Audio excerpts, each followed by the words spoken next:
Leah Vanders had spent years perfecting the art of reading people. It was a skill honed through years of working in high-stakes insurance investigations, where every fraudulent claim, every fabricated accident, every exaggerated injury had a story behind it. She knew when someone was lying, when a smile was a mask, when a handshake was calculated rather than sincere.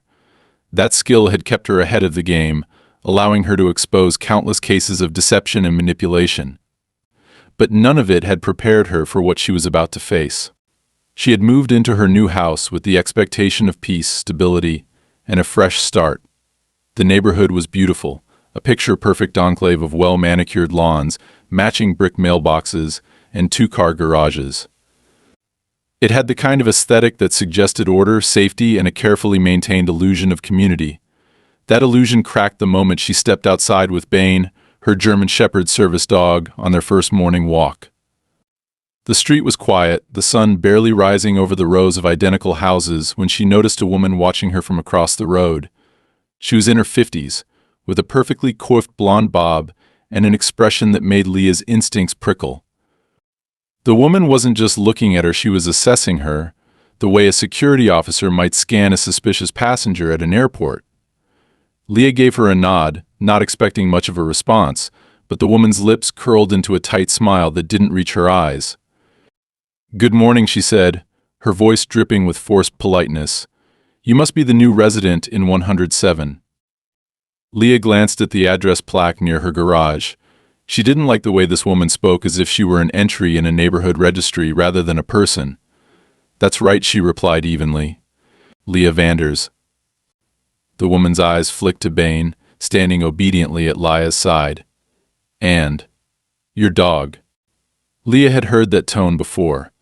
It wasn't curiosity. It was disapproval, masked under a thin veil of politeness. "Bane. He's my service dog." The woman's smile didn't falter, but something in her posture shifted, a minute change in stance that signaled she had just decided something about Leah. "Interesting. Well, welcome to the neighborhood. I'm Karen Moulton, head of the community board. We like to keep things orderly around here. I'm sure you'll find it's a lovely place to live." Leah nodded, already sensing this conversation was a test. "I'm sure I will." Karen lingered a moment longer, her gaze once again flicking to Bane before she finally turned away, disappearing into her house. Leah watched her go, her gut telling her that this was far from a normal introduction. 2 days later, an official letter arrived in her mailbox, printed on thick, expensive paper with an embossed seal at the top. Leah opened it at her kitchen counter, scanning the words with growing disbelief. Notice of violation. It went on to explain that per community guidelines, all pets exceeding 25 pounds are prohibited within the neighborhood due to safety and noise concerns, and that she had 14 days to resolve the violation before further action would be taken. Leah read it twice, then a third time, making sure she wasn't hallucinating. Service dogs were legally protected under federal law. No community board had the authority to override that. This wasn't just ignorance, it was deliberate. She exhaled slowly, folding the letter carefully before setting it aside. She had dealt with enough bureaucratic nonsense in her career to recognize a power move when she saw one. Karen wasn't just enforcing rules, she was testing her, seeing if she would bend, if she would comply without a fight. But Leah had never been one to back down.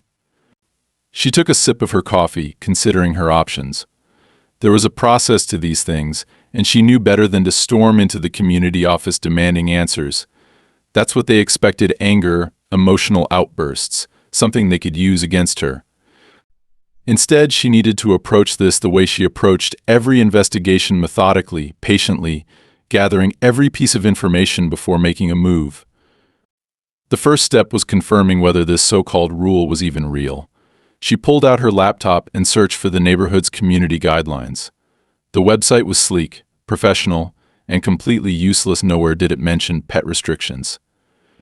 That was suspicious in itself. Rules like these were usually easy to find, meant to deter potential residents from moving in if they didn't fit the mold. If this restriction existed, why wasn't it public? She decided to go straight to the source. The next morning, she walked into the community board's office, a modern building located at the edge of the neighborhood. A receptionist, a woman in her 30s with an expression of thinly veiled boredom, barely glanced up from her screen as Leah approached. "Can I help you?" Leah placed the letter on the counter. "I received this notice about my service dog. I'd like to see the rule it references." The receptionist glanced at the paper, then back at Leah. There was a beat of silence before she said, "You'll have to speak to Mrs. Moulton about that. I'd prefer to see the written policy." Another pause. Then, with exaggerated patience, the woman clicked a few times on her computer. "I don't see that document available right now." Leah tilted her head. "That's strange.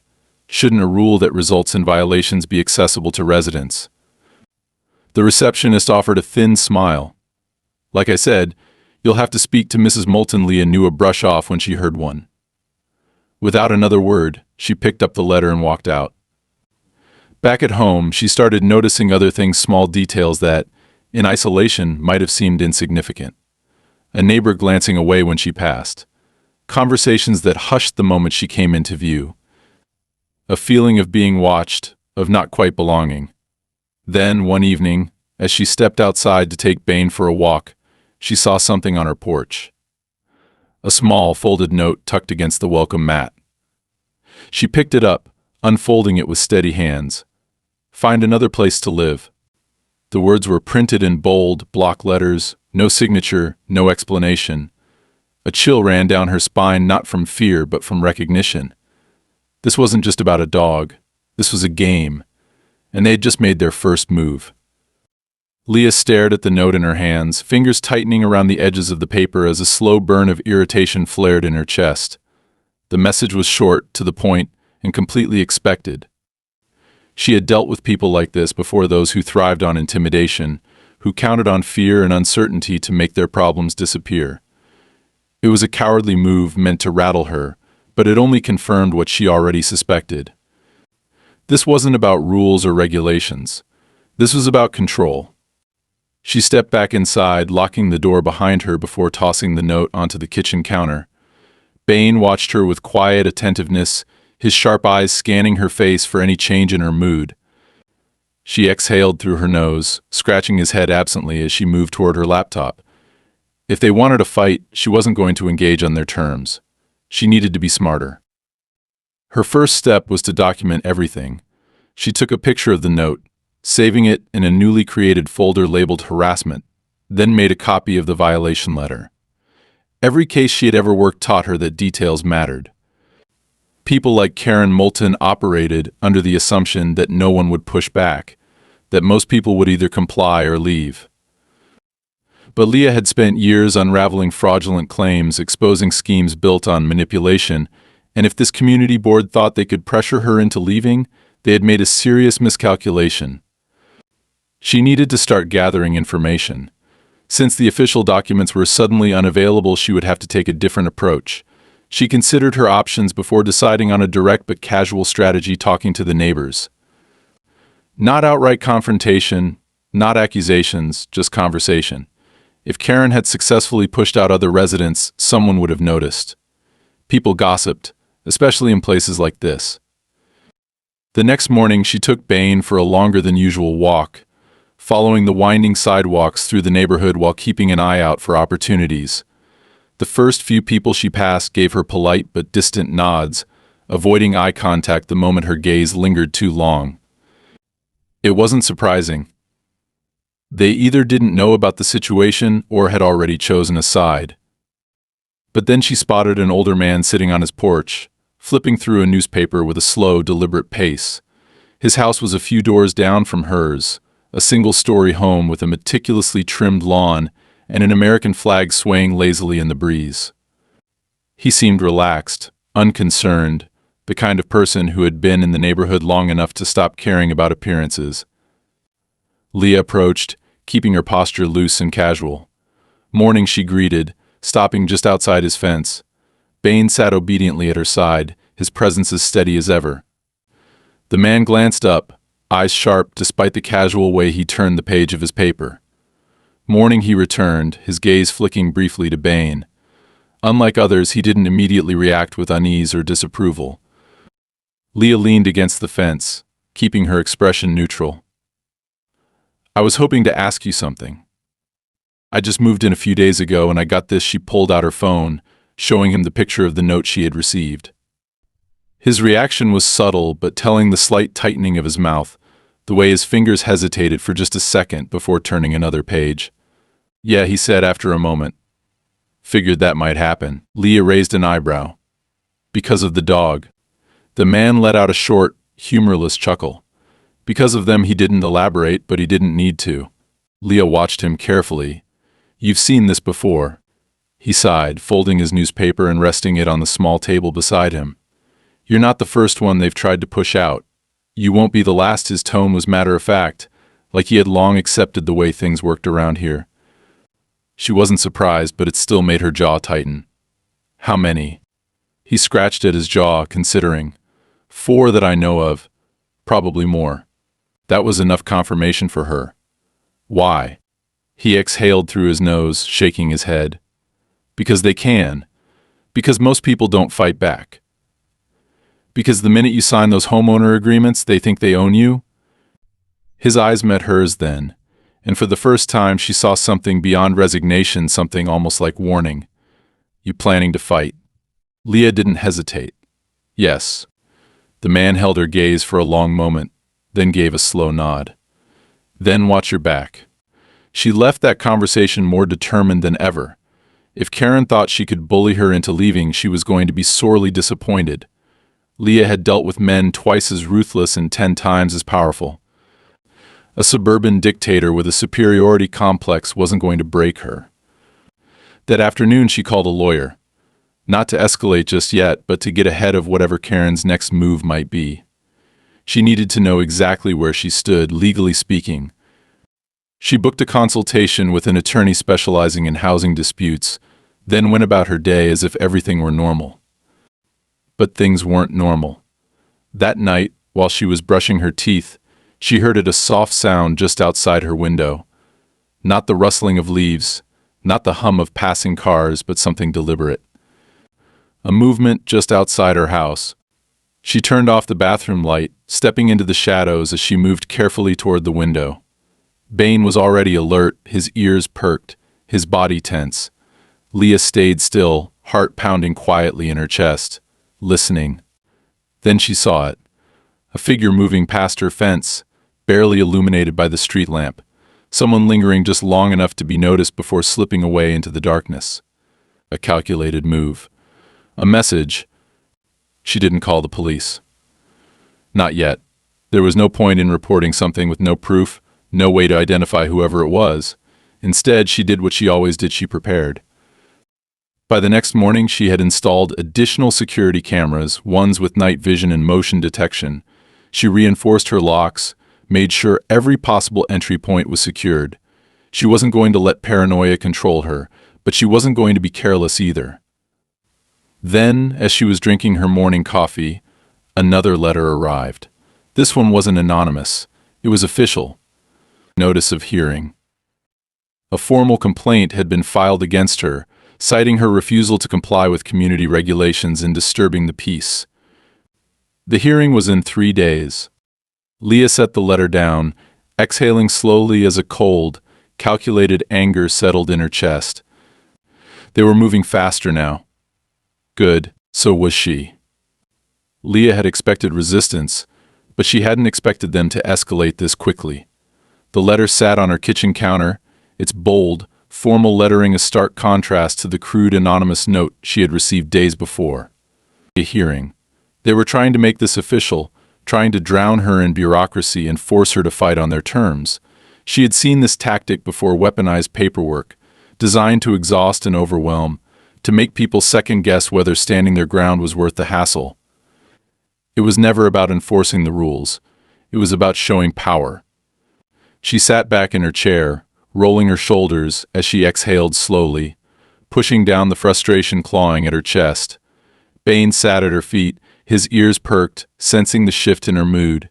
She reached down and ran a hand over his head, steadying herself. She wasn't going to let them get under her skin.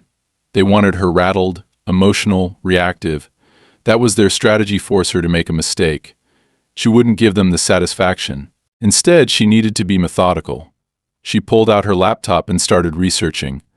The hearing they had scheduled, what authority did they actually have? Could they legally force her to remove Bain? What was their real play here? She sifted through case law, reading about other disputes, court rulings, precedent. It didn't take long for the pattern to emerge. These so-called hearings weren't about legal authority at all. They were about intimidation. A way to pressure homeowners into compliance by making them believe they had no choice. But they had no actual power to override federal law. They could fine her. They could harass her. But they could not legally remove a service dog. She knew this. They knew this. Which meant this hearing was a performance. A show of force to push her into giving up before they had to take their own fight further. Leah smirked. So that's how they wanted to play it. Fine. She printed out every law, every regulation, every piece of documentation proving that their demands were illegitimate. She gathered every shred of evidence she had collected so far: copies of the anonymous note, records of the missing community bylaws, details of the previous residents who had been forced out. If they wanted to put on a show, she was going to make sure they regretted stepping onto the stage. 3 days passed quickly. She kept her routine, unchanged morning runs with Bain, casual interactions with neighbors, brief exchanges at the local cafe. She let them think she wasn't worried, that she was just another resident caught in a minor dispute. But every move was deliberate. She watched, listened, noted who avoided eye contact, who whispered when she passed. The undercurrent was there, a silent tension threading through the neighborhood. They knew what was coming. The day of the hearing, Leah arrived early. The meeting was being held in the community center, a sterile, overly manicured building with polished floors and the kind of artificial warmth that came from too many neutral-colored walls. A long, rectangular table sat at the front of the room, where Karen and the rest of her board members were already seated, waiting. Karen smiled as Leah stepped inside, that same tight, calculated expression she had worn the first day they met. "Ah, Ms. Vanders, please, have a seat." Leah took her time, walking to the chair they had set for her. She placed her neatly organized stack of documents in front of her, carefully aligning them, letting the silence stretch. Karen folded her hands. "We're here today to discuss the repeated violations of community policy regarding your animal." Leah raised an eyebrow. "My service animal." Karen barely blinked. "As you are aware, the guidelines clearly state that animals exceeding 25 pounds are prohibited in this neighborhood. We've received multiple complaints from residents expressing concern over the presence of a large dog, and we must ensure the comfort and safety of all community members." Leah tilted her head, studying her. "You mean the same community members who have mysteriously lost their homes after conflicts with this board?" A flicker of irritation passed over Karen's face, gone in an instant. "Ms. Vanders, we're not here to argue. We're here to resolve an issue." Leah leaned back, arms crossed. "And what exactly is the resolution you're proposing?" Karen's smile sharpened. "We're willing to offer a compromise. If you voluntarily remove the dog from the premises, we can dismiss this violation entirely. No fines, no further action." Leah didn't react. This was the play. Make it seem like they were being generous, that they were offering her an easy way out. But she could hear it in Karen's tone, the certainty. The expectation that she would break. That she would fold. Leah let the silence linger before she spoke. "No." Karen's expression didn't change, but the air in the room shifted. One of the other board members cleared his throat uncomfortably. Leah reached for her stack of documents, flipping through them with practiced ease. "Here's a copy of the Americans with Disabilities Act, which explicitly protects the right to have a service dog regardless of housing regulations. Here's a statement from my attorney, confirming that any action taken to force my compliance would be grounds for a federal lawsuit." She met Karen's gaze, holding it. "And here's a list of previous residents who were pressured into selling their homes, many of whom reported similar tactics before leaving." She slid the paper across the table. "Care to explain that?" Karen's fingers curled slightly against the table's surface. Leah leaned in, her voice even. "Let's not pretend this is about a dog." The silence was thick. Karen, for the first time, didn't have a response ready. Then finally she exhaled through her nose, the barest hint of irritation breaking through the mask. "Ms. Vanders, you seem to be under the impression that we are your enemies." Leah gave her a humorless smile. "That's because you are." Karen's eyes darkened. The pleasantries were over. "Very well," Karen said smoothly, gathering her papers. "If you refuse to cooperate, we'll have no choice but to escalate this matter." Leah stood, collecting her own documents. "You do that." She turned to leave, feeling every pair of eyes on her as she walked out of the room. They had expected compliance. They had expected fear. But now they knew the truth. She wasn't going anywhere. And she wasn't afraid of them. As she stepped outside into the evening air, Bain at her side, she knew this fight was far from over. They had tried intimidation. They had tried bureaucracy. Now they were going to play dirty. And she was ready. Leah walked out of the hearing with her shoulders squared and her face impassive, but she knew she had just set something dangerous into motion. Karen had expected her to fold. That much had been clear from the way she had smiled, from the smug tilt of her head, from the condescending way she had offered what she probably considered a gracious opportunity for Leah to step in line. But Leah had thrown it back in her face, and that meant the real battle was about to begin. These people didn't like being told no. They didn't lose often, and they certainly didn't lose to people like her newcomers, outsiders, someone they couldn't control. Karen had been calm in that meeting, but Leah had seen the shift, the brief moment where her mask had slipped. That was the moment Karen had decided that Leah wasn't just a problem to be managed. She was an obstacle to be removed. Leah didn't believe in paranoia, but she did believe in patterns, and everything about this situation told her that escalation was inevitable. That night, she double-checked her security cameras, reinforcing the angles to ensure that every entry point was covered. She installed motion sensor lights along the back fence, knowing that intimidation tactics thrived on darkness and uncertainty. She also set up alerts on her phone so that if anyone so much as breathed near her property, she would know.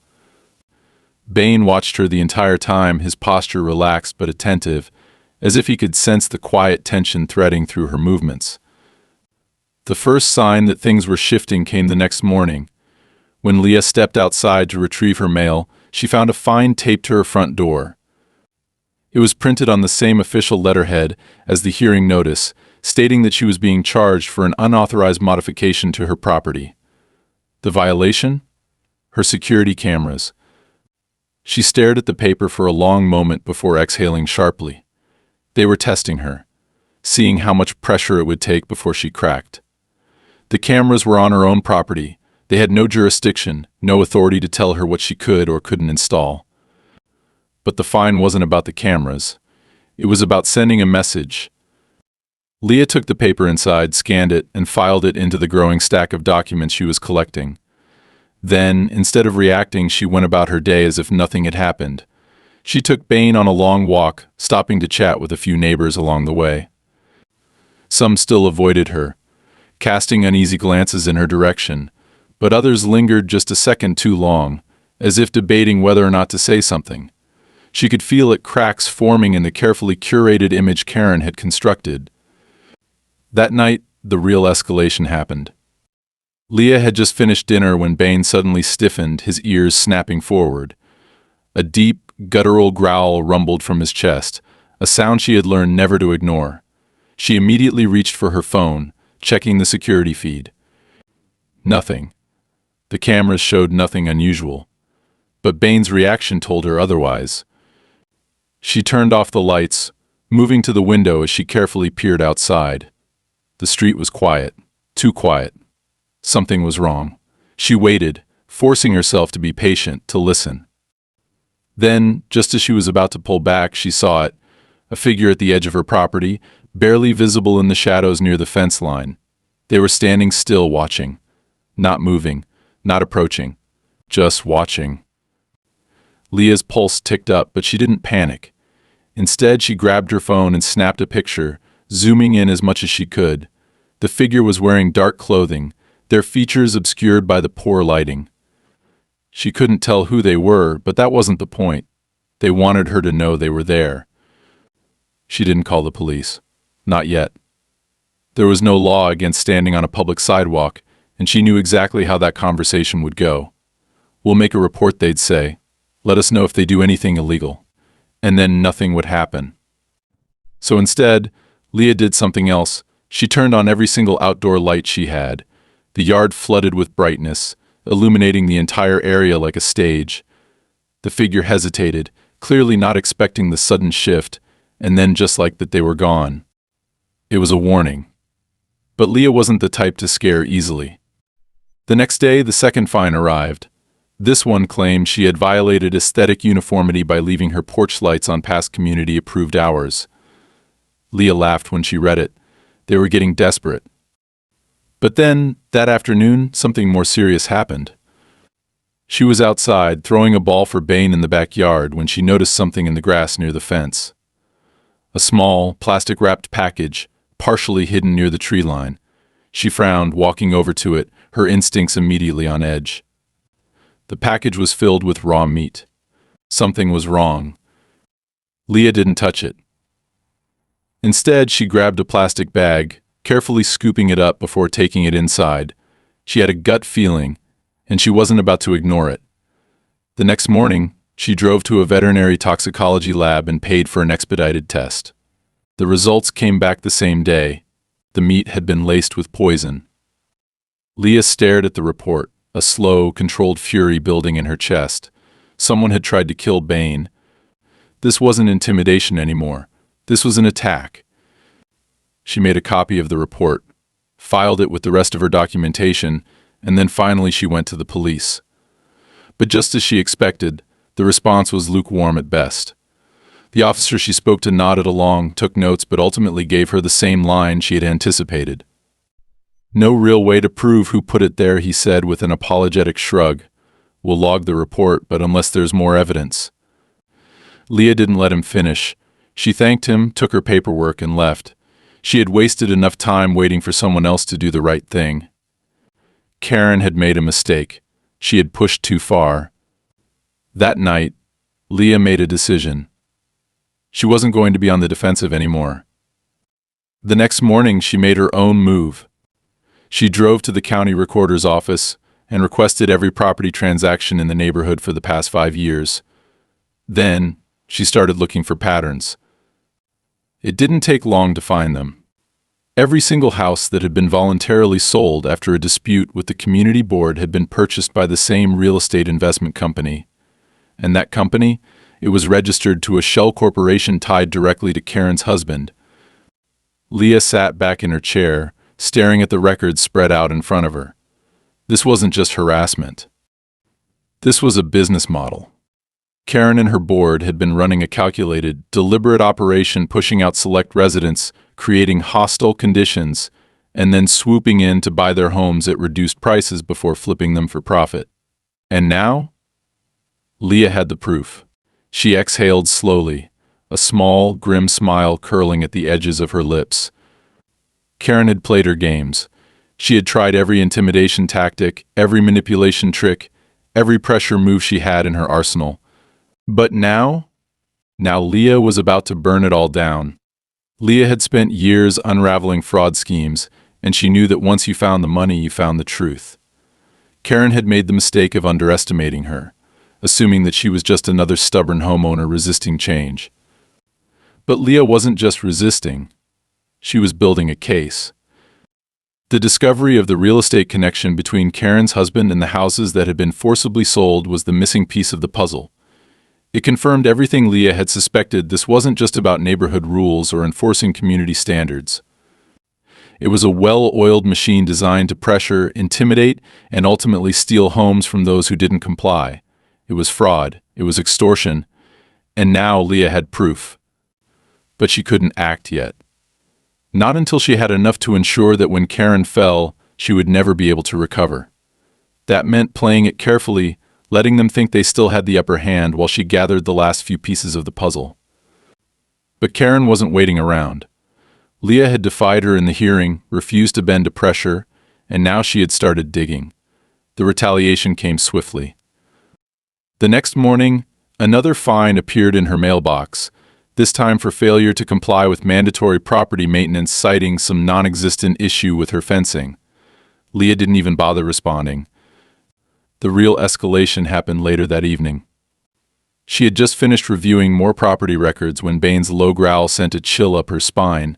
She immediately turned off her lamp, moving quietly toward the window. The street outside was empty, but Bain's reaction told her otherwise. Someone was there. Was there. She grabbed her phone and checked the security feed. At first, she didn't see anything, just the usual view of her yard, her fence, the darkened street beyond. But then, in the far right camera, she caught movement. A shadow slipping between the trees at the edge of her property. She immediately recorded the footage, making a copy before sending it to a secure folder. Whoever this was, they weren't just watching anymore. They were testing boundaries. Then, the power cut out. Leah didn't panic. She moved with purpose, pulling the flashlight from her desk, grabbing the backup battery for her phone, and checking the security panel. The cameras were still running good, but the house was completely dark. She crouched next to Bain, whispering a single command.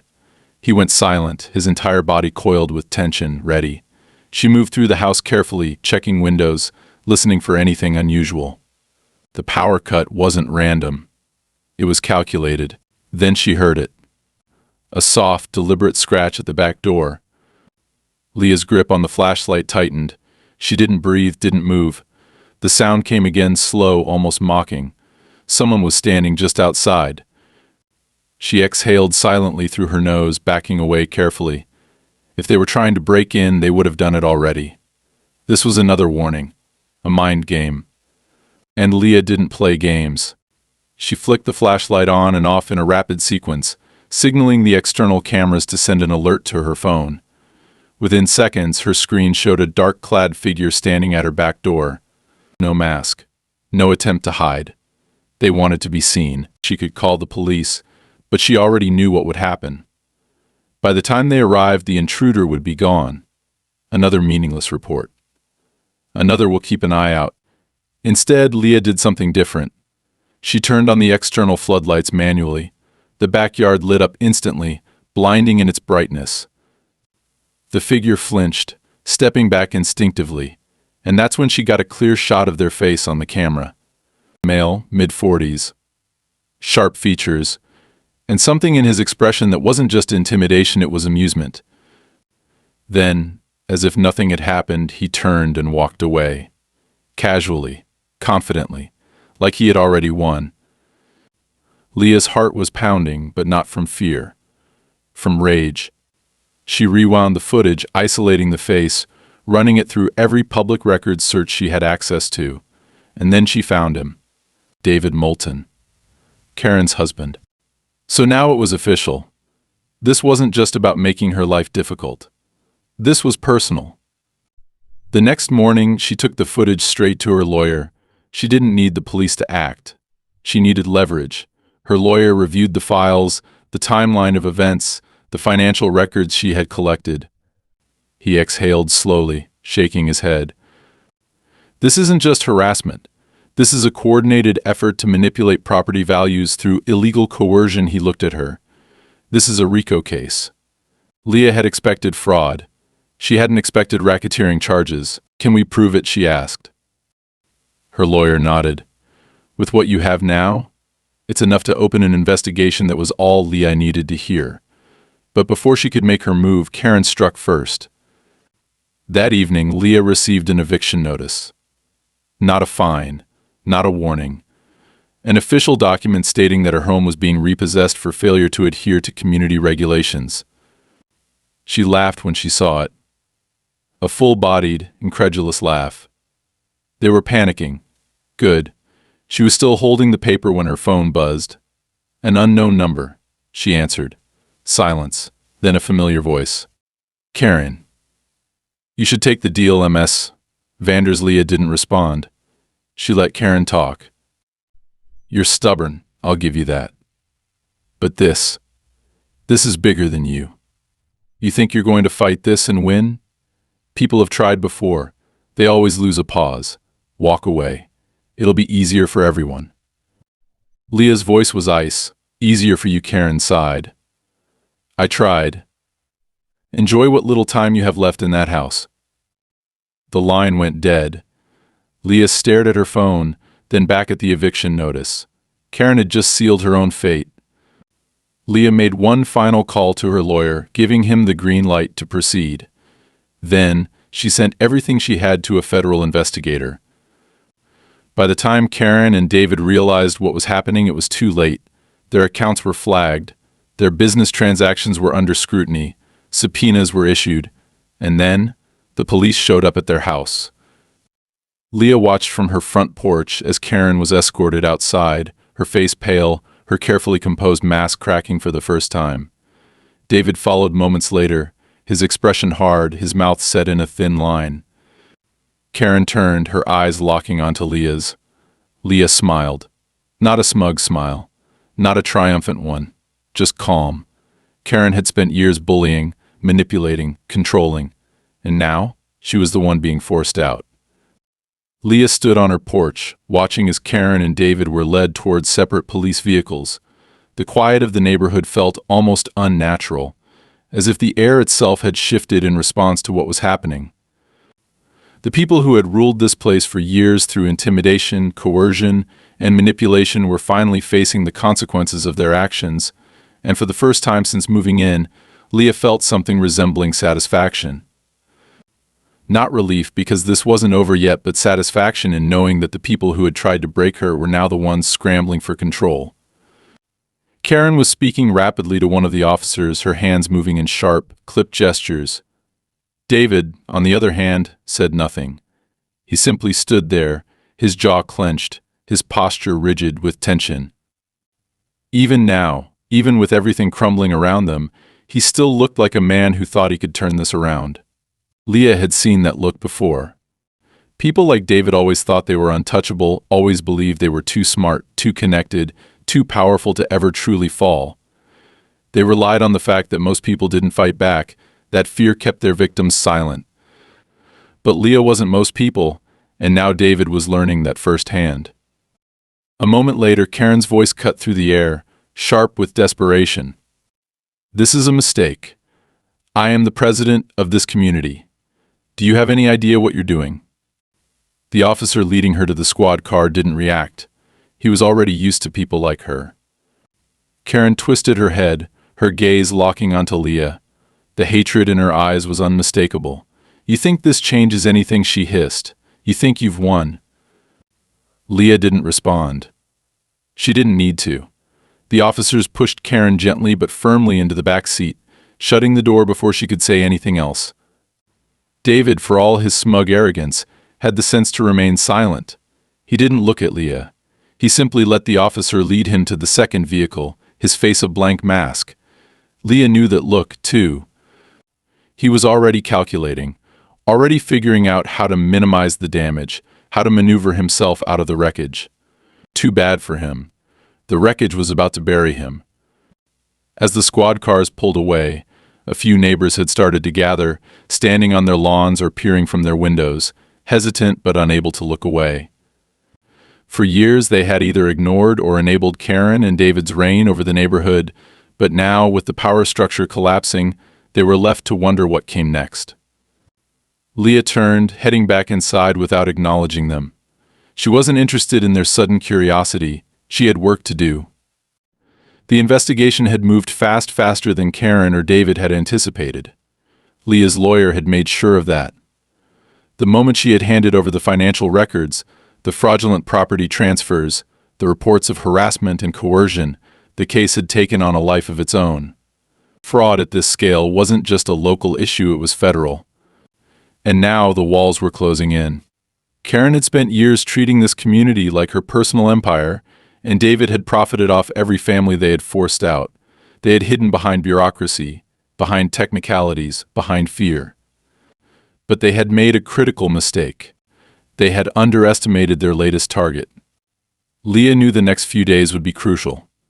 There would be lawyers, court filings, desperate attempts to suppress evidence.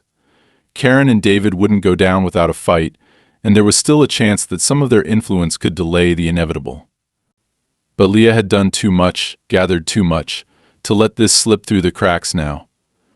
She stayed in contact with her lawyer, following every update, making sure nothing was overlooked. The fraud case was airtight. The financial records alone were damning proof that Karen had been funneling community funds into her personal accounts for years, inflating fines and penalties to force homeowners into selling, then transferring those properties to David's shell company at a fraction of their actual value. It wasn't just fraud. It was organized theft. And now it was public. The news spread faster than Leah had expected. She hadn't intended to make this a spectacle, but the moment charges were filed, the story exploded. A local news station picked it up first, then another. Soon the details of the scam were everywhere. Karen Moulton, the once respected head of the community, exposed for fraud, extortion, and racketeering. Leah watched it all unfold with detached focus. She wasn't doing this for revenge. She wasn't doing it for attention. She was doing it because this was what justice looked like. But Karen wasn't done. 3 days after the arrest, Leah received an email. The subject line was simple: "We need to talk." The sender? Karen. Leah stared at it for a long moment before finally opening the message. "You think you've won, but you don't understand how deep this goes. We can fix this, both of us. You're not safe either. Meet me. I can help you." Leah exhaled slowly, her fingers tightening around the phone. Predictable. Karen was trying to regain control. She was trying to plant doubt, to make Leah hesitate, but it wasn't going to work. She forwarded the email to her lawyer, then deleted it. She didn't need Karen's help. Karen needed hers. And she wasn't going to get it. Leah had already moved on to the next phase, helping the families who had lost their homes get justice. With Karen and David out of the way, their fraudulent sales could be overturned, their stolen profits seized. This wasn't just about taking down the people at the top. It was about fixing what they had broken. By the end of the week, the first of many lawsuits were filed against them. By the end of the month, Karen's empire was in ruins. Leah knew this wasn't over. People like Karen always found ways to crawl back, to find loopholes, to shift blame onto others. But this time she had nowhere to hide. The neighborhood had changed. The silence was different now, no longer heavy with fear, but with the weight of something new. Freedom. One evening, Leah stood outside, watching Bain as he stretched out in the grass, the tension that had once been ever-present finally fading from his posture. She had done what she came here to do. And for the first time since moving in, she allowed herself to feel it. Peace. Leah had never cared about power. She didn't crave control, didn't seek influence, didn't waste energy on petty conflicts over status or perception.